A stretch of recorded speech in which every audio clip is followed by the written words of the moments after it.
Hi there guys, welcome back to Let's Play Katawa Shoujo. We're in the library, we're looking for some books. I wonder if we'll see any more cute girls. Who knows, maybe we'll meet the one. Maybe we'll find our destiny. What do you mean I've played this game before? Ambling down the narrow aisles, I study the spines of books in random order, occasionally sliding out to read the blurb. Who calls it a blurb? That's been summary for me always, but I like that word. Blurb. Taking it with me if it looks good. In a few moments, I have a respectable stack of books in my arms. I guess I'll never be stuck for choice in here. The normality of the library sinks in. Sure, there are large print and braille books scattered throughout, but it is what it is. A library. It's as if the calm mood from the room I had tea in with Lily snuck in with us in here, unless it was here to begin with. Something about that puts me at ease, just like before. I reach the end of the aisle and find a collection of desks set up for study or personal reading. Going a little further, though, I discover a nice quiet corner at the back. Quiet corners for reading are actually super awesome. Actually, when I move out, a quiet reading corner is necessary. While the rest of the library has the odd students sitting at a desk or either reading or stealthily sleeping, the back is pretty much deserted. As I glance around, I see someone who I recognize sitting on one of several beanbags. It's the dark-haired girl from my class, the one who snuck out of the classroom earlier. She's reading a book, keeping it close to her face, which makes it look like she's really into it. From the way she was acting today, I had her pegged as more of a delinquent than a bookworm. In fact, her mysterious disappearance from class raises all sorts of whys in my head.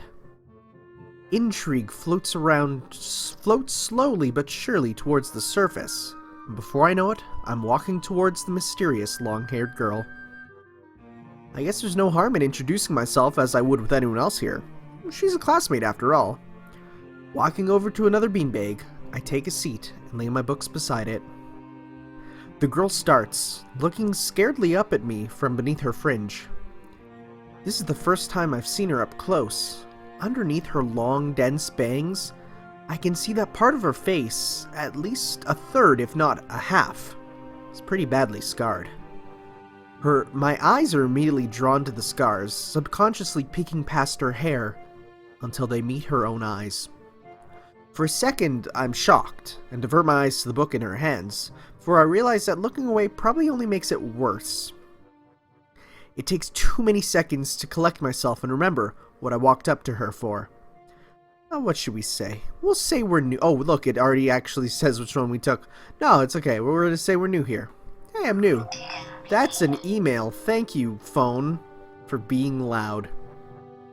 Hi, I'm new. Hisao Nakai. We're in the same class. I just transferred the other day. Maybe you don't remember. The girl doesn't say a word, but simply stares at me, wide-eyed. I'm still getting used to the place, so I'm trying to meet as many people as I can. So, what's your name? Hanako. Her speech is stuttering and so quiet that it is barely audible, even here in the library. Somehow I think my delinquent impression of her was wrong. Hanako, eh? So what are you reading? She gently tips the book backwards so I can read the title, at the same time hiding her face behind it. She must have noticed me staring before. Life of Pi? Never heard of it. What's it about?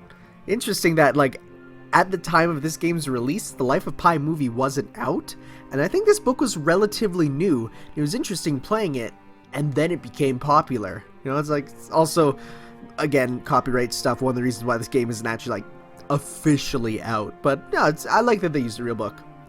A boy and a tiger on a boat. I can see this taking some time. Sounds interesting. Is it any good? She nods from behind the book but stays silent. She looks kind of tense, a bit like Yuko earlier, but in a different way. More like petrified with terror, I'd say. Oh my god, she's actually shaking. I just want to... So the mystery delinquent girl turned out to be anything but, and she is quivering in a way that makes it look like she is mortally afraid of me. The only way out of this, as far as I can tell, is to try and get a normal conversation going. I'm having trouble with that myself. Is it a library book? I'm looking for new ones to read, but there's just so many. No, it's mine. Oh, so you come here often? That is such a pickup line phrase now. It's like you can't even say it. There's no way to say that innocently anymore. A huge blush spread across Hanako's face, and her eyes widened far larger than I thought it was possible for eyes to do. Uh-oh. Did she interpret my lame attempt at small talk as a feeble attempt to pick her up? That's exactly what I was saying. I mean, I didn't mean it like that. I've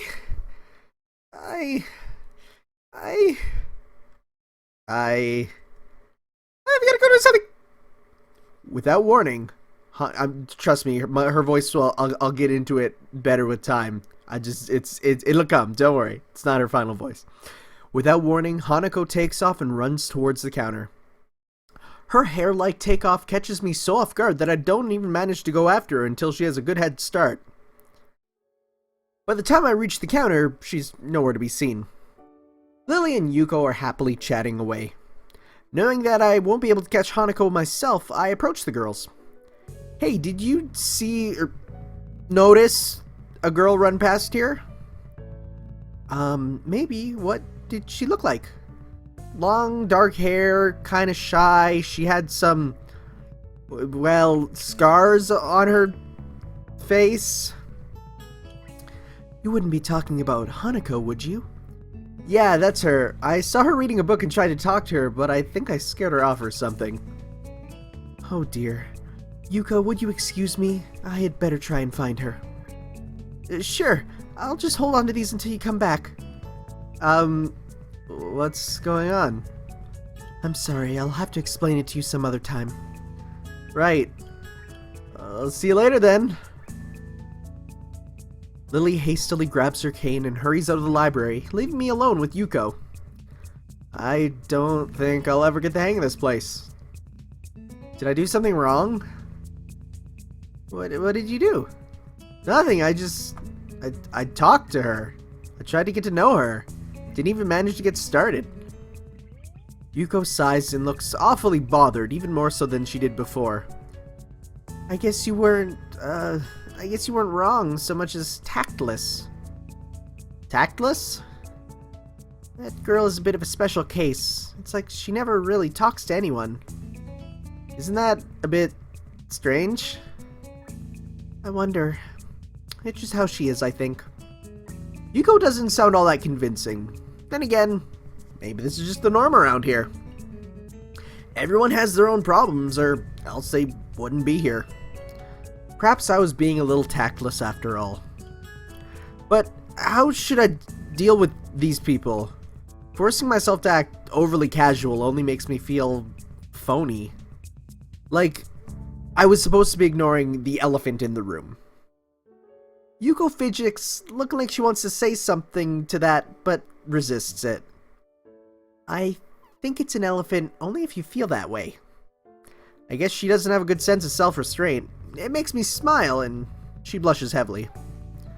What? Did that sound stupid?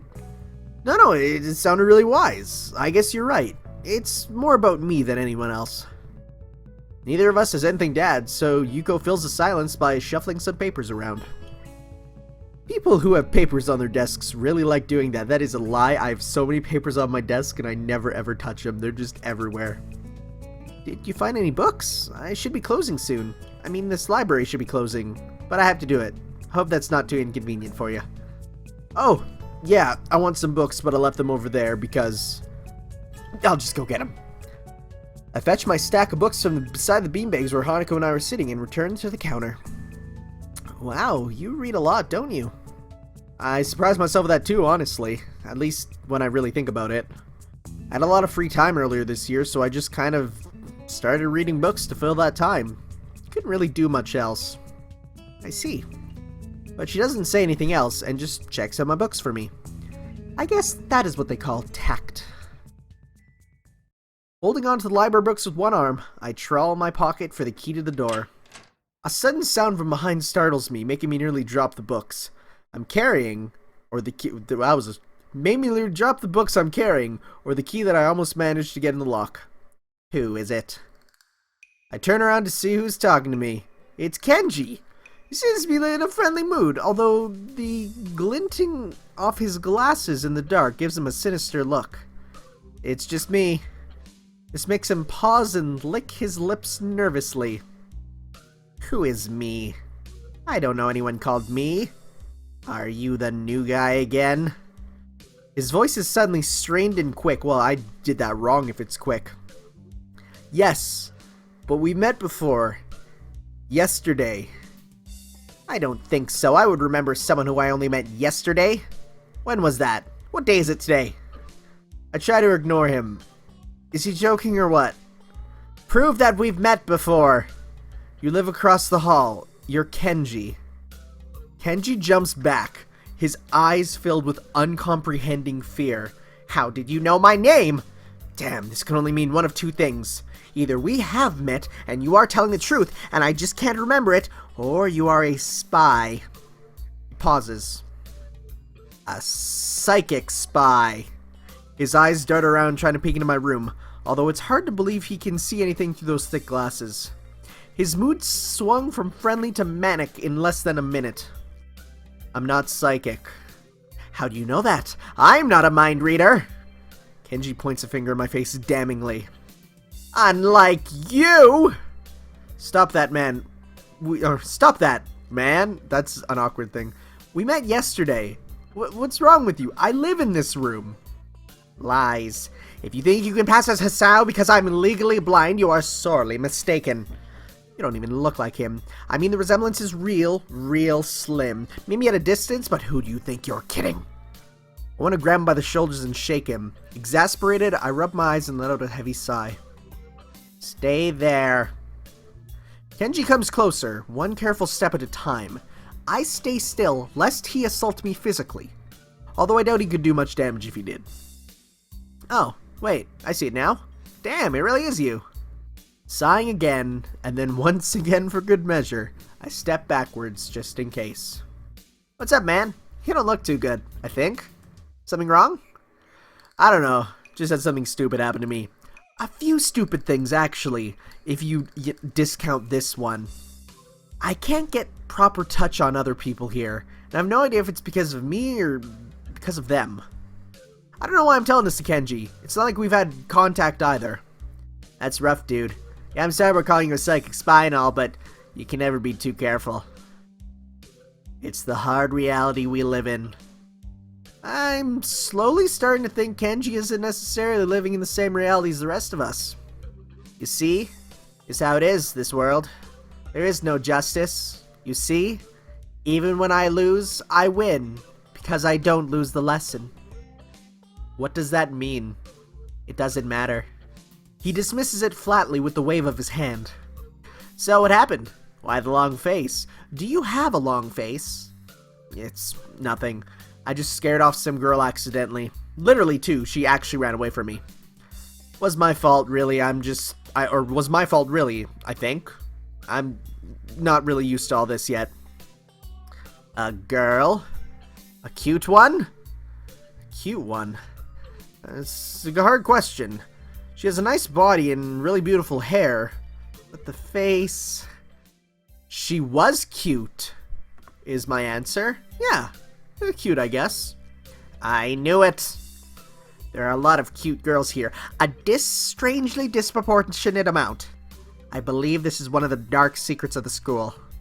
I tried to warn you, man, but did you listen? I don't remember any such warning. Dark secrets? Yes, dark secrets. Extremely dark. Like a black hole. Have you noticed that the number of girls in the school is slightly but significantly higher than the number of boys? It's like 60-40. He turns his head to the left and stares off into the distance at nothing. Why is it like this? To the untrained eye, it doesn't appear to be that bad, but that is a full 20%. One would think it as though such a huge pool of women would be a man's dream, but no. What I am about to tell you will blow your mind. Are you ready? I don't know where this is going, but I think I won't be missing much out by cutting out now. No, I am not ready. I only get as far as turning the doorknob before Kenji starts talking again, showing that he really doesn't care if my mind is blown or not. I believe this school is a battleground. The site of a feminist infiltration. Remember, this game was written way before any of the stuff that's happening now in the game market, and that is insane. The disparity of men to women is a clear sign of how far they have come. In case this Cold War turns hot, they will have superiority in numbers. Just another skirmish in the eternal war against the forces of feminists. They're everywhere. In Japan, women outnumber men. It's not a 60-40 split, but it's only a matter of time, man. Even in America, women are the majority by a hair. They're building up their numbers. In the past, the buildup of a military has always been the clearest sign of an imminent war. Japan is the first step. Our economy is badass, and the country itself is small and isolated, yet a huge part of the Pacific in terms of political value. The perfect target. Perfect target. They are so cunning. As expected of women. Soon the day will come when... Kenji's voice trails off ominously. That is why you can't trust them. They will string you along and then kill you just as they killed me. You will end up just like me. Oh, hell no. I can't stop myself from blurting it out. Hey, what the hell does that mean? You said it, not me. It's the best I can think of. So, you're not supposed to say something like that? Damn, so rude. Where was I? Oh yeah, vast feminist conspiracy. Stop it. Stop. I lost you way back there somewhere. Somewhere around feminist infiltration. Too hard to follow? It's cool. I have some graphs and stuff in my room. And puppets. You like puppets? No puppets. You don't like puppets? Okay. Graphs are still cool though, right? He speaks energetically, responding almost before I'm done talking, moving his hands in an animated way as he continues to rant on. This is too strange. I had him pegged as relatively normal, but it's clear that I was wrong. Something on your mind, dude? Just thinking about what it's like to be the last sane man in an insane world. Kenji frowns, looking deeply upset. You mean that's you? Well, that can't be, because I'm the last sane man in an insane world. That is my dream. You can't just steal a man's dream. What the hell? There can't be two last sane men. It would invalidate the whole last part. And that part is kind of important. There can only be one. Like in that foreign movie where there could only be one. And in the end there is only one dude left because that was the point. I've never seen someone talk so heatedly and so defensively about absolutely nothing before. Anyway, if you wait here, I can get my graphs. I also have a list of the other dark and complex conspiracies that this school holds, as tangled as... Quick, finish my analogy for me, be a pal. I'm going to bed now. It is extremely late. That doesn't sound like an analogy, but whatever. I like you. You seem like a cool dude. Most people don't understand what I'm talking about when I try to explain the vast feminist conspiracy to them. Denial is a terrible thing. Later. He claps me on the back and then vanishes to his room so quickly and quietly. It's like he didn't even open the door, but instead walked right through like a ghost. I don't know if I can fully digest what just happened. So I give up and just go to my room, kicking off my shoes before falling face first into the bed. That is the best feeling. After a long day of school, oh god, I do that all the time. It takes me some time to relax and get up so I can get started on homework. It's because the sheets are cool and comforting against my cheeks, and it feels good just lying there with my eyes closed. School is like some kind of bizarre and surreal island. It's isolated on top of a mountain, and each person is stranger than the last. I just can't seem to fit in. What irony. One would think that fitting in a place that's made for people who are unfit for anywhere else would be easy. Maybe I'm trying too hard. Although I say that, it doesn't help take the edge off, and words are left echoing off my empty walls. I guess it's not as bad as I expected, though. The place really is more a school and less a hospital pretending to be a school than I thought it would be. If nothing else, the scenery is beautiful. I open one eye, seeing the school books and bottles of pills arranged side by side on my desktop. Maybe this place is too much like a normal school after all. Oh, I love this nap time transition. It's good. God, nap time transitions in games are some of my favorites. I would make a YouTube series entirely on them, but I do not have that much time. I feel very tired this morning. Probably because yesterday itself was a very tiring day. On top of that, I woke up far earlier than necessary. After saying hi to Shizune and Misha, I started doing the work as instructed from the board. It already looks like today is gonna be heavy. I don't have a problem with that now, though. Shizune and Misha might jump on me trying to get an answer about whether or not I've decided to join the student council, even if it's just one day. I wouldn't put it past them to try, and I don't think I have an answer for them if they do. So, the situation is convenient for me. About 10 minutes into class, Hanako walks in and takes a seat, but no one looks at her. The teacher doesn't even comment on her lateness. He does, however, stop to say to us that we're going to break into groups again. I turn my head and see that Shizune and Misha are looking at me. Shizune gives me a smile that's equal parts cute and menacing. This is a smile that says, "We have you now, there is no escape." Hee-chan, looks like we're together again. Yay, yay! Misha leans sideways while Shizune pushes her desk closer to mine. There really is no escape now, unless I jump through the window. Jumping out the window isn't the best option, sadly. What's wrong, Hee-chan? Oh, Hee-chan, have you been thinking about what you said yesterday? You said that you would think about joining the student council, didn't you? It's okay, Hee-chan. We were talking about after you left, and it would be rude to expect you to already have an answer for us this early, right? Right? Ha ha ha ha ha! I'm so happy you two are able to have a laugh at my expense, and even more pleased to know that both of you know how crazy the two of you can be. Now that that's over, Shizune snaps back into serious mode and smacks today's assignment with the back of her hand in an overly dramatic and important fashion. When I actually look over the stuff, it's mostly just reading. In fact, there are only two problems. I almost want to say something about how her rush to get started seems a bit much, considering the small amount of work. In fact, Shizune probably knows how little there is and simply doesn't care.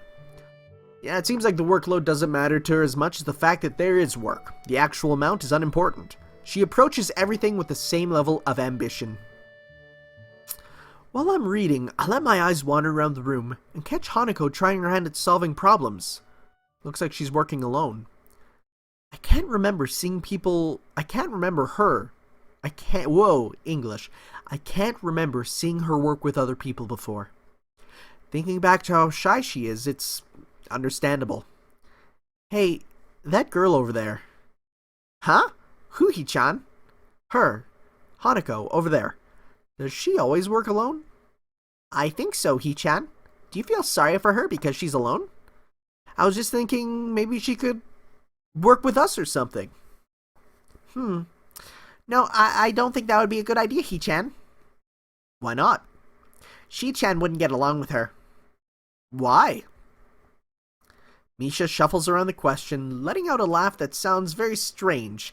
It's nervous, but still has that lilting up and down quality present in everything she says. Just because, Hee-chan. By now, Shizune has noticed our conversation, and it makes me realize again how Misha has been signing everything she has been saying this whole time. What, Shi-chan? The friend of my enemy is my enemy? That sounds harsh. I'm not going to say that. You said it anyway. I know, Hee-chan. It's fine if you overhear. I wonder if this is Misha's way of keeping things fair, since without her, I wouldn't be able to understand a thing Shizune is saying and vice versa. It's also why she signs all the time, so there's never a conversation Shizune will be left out of? That should have been a question. Anyway, we should start on the problems now, Hee-chan. We finish with time to spare, and I decide to ask if there are any alternatives to the cafeteria, as frankly, the food so far has been subpar. This sends Shizune and Misha arguing amongst themselves about their favorite restaurants.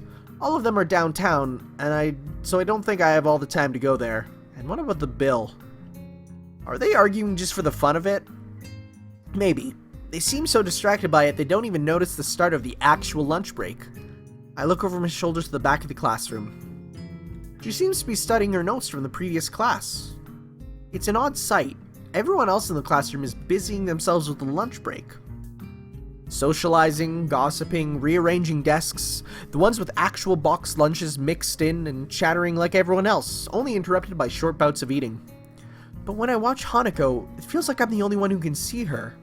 Almost if she was invisible, sort of hiding in plain sight. Is she being bullied? Is she isolating herself from the rest of the class on her own accord? I see her look over their shoulder towards the classroom's rear door. Come to think of it, she hasn't turned a page since I've started watching her. I guess she's waiting for someone. What to do? Let's go talk with Hanako. I still feel bad for making her want to run away yesterday, so I better go say something. Hey there, Hanako. Isao? Well, hey, at least she remembers my name. Hey, I just wanted to apologize for yesterday. I didn't mean to startle you or anything. I'm just new here and thought I should get to know my classmates. As Hanako looks up at me, I notice her scarring once more. It's a little bewildering that you can barely notice it from across the room, but it's so noticeable from up close. That's okay. It was my fault. No, that isn't anyone's fault, it just kinda happened. So are you waiting for someone? I saw you looking at the door before. Yes, Lily. Oh, you mean Lily the blind girl? I don't know, is that a little rude? I don't know. That's a little rude to say. You should have just said, oh, I know Lily. I don't know. Hanako only nods in response, but I can't help but wonder if oh yeah, right here, what I just said. Hanako only nods in response, and I can't help but wonder if defining people through their disabilities is a faux pas of the worst kind or just normal here. I guess that explains why Lily took off after her yesterday. She seems like a nice girl. Are you two friends? Yeah. As if hoping for Lily to appear, she checks over her shoulder again. I think I'm making her nervous again. I hope I'm not disturbing you right now. No, that's not it. It's just easier if Lily doesn't come here. Oh, because it's hard to get around to the classroom? Not really. Hanako's gaze drifts past my shoulder and towards Shizune. Shizune? Hanako nods again. What about her? Don't they get along? Hanako shakes her head. Clearly this is something she doesn't want to talk about. It does make a strange sort of sense, Shizune and Lily not getting along so well. Communication between the two would be all but impossible. It's hard enough talking to Shizune through Misha, even when you can see her hands, whose hands are talking. Hanako is so focused on Shizune and... Whoa, I can't read right now. Hanako is so focused on Shizune that I'm the first to notice Lily at the door. Oh, she's here now. Hanako spins around to confirm this. Upon seeing Lily, she moves quickly to the door. Lily. Ah, Hanako. Good morning. Is the president here?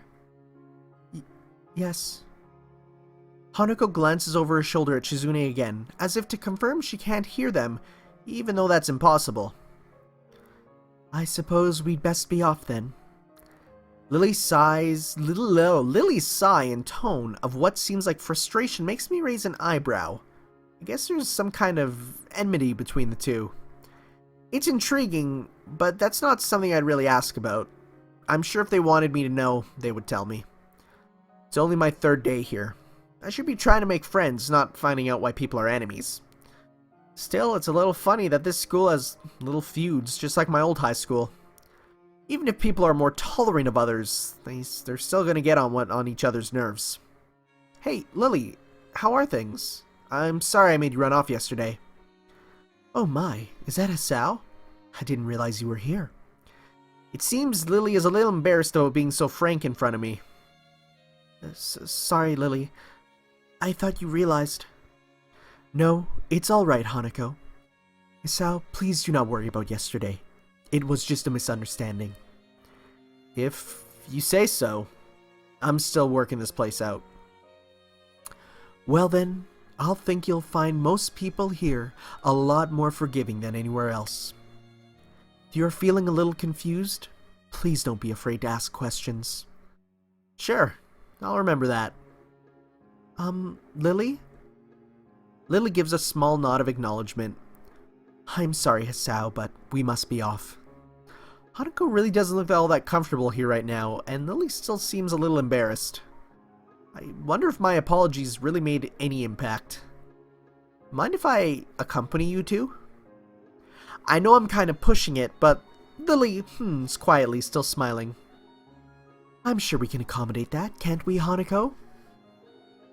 She looks at Lily, then at me, and then freezes, wide-eyed. Sure. Well then, shall we go? I'm sure Lily wouldn't do this so easily if she saw how scared Hanako looks, but it can't be helped now. Declining after the deal is sealed would only cause confusion and problems. Well, I will see you all next time, guys, for some more Katawa Shoujo. Again, I think we're about halfway through the opening act, roughly-ish, at this point, maybe? And then everything after that will be totally blind for me, because like I said, I played through one character's story, and only Act 1 is the same for them, so. Thank you all for watching, guys. We'll see you next time for some more Katawa Shoujo. Ciao.